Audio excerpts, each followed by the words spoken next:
নমস্কার। কবি অপূর্ব দত্তের লেখা কবিতা শিক্ষাগুরু।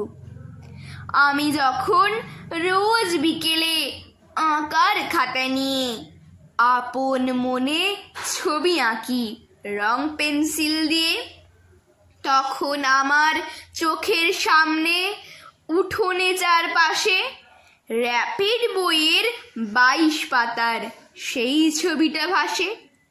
মাথায় সাদা পাগড়ি, চোখে চশমা, মুখে হাসি, বয়সটা ঠিক যায় না বোঝা, 60 কিংবা 80। আঁকার পরে বাবার কাছে তার কথা রোজ শুনি। লেখাপড়ায় তিনি ছিলেন জগৎ সেরা গুণী। যার নামেতে যার কথাতে লুকিয়ে আছে জাদু, তিনি হলেন সর্বপল্লী রাধাকৃষ্ণান দাদু। প্রতি বছর সেপ্টেম্বরে 5 তারিখটি এলে আমরা তাঁকে বরণ করি সমস্ত কাজ ফেলে। মা বলেছেন তিনি হলেন শিক্ষকদের গুরু, তাঁকে প্রণাম করেই আমার সকল কাজের শুরু। নমস্কার।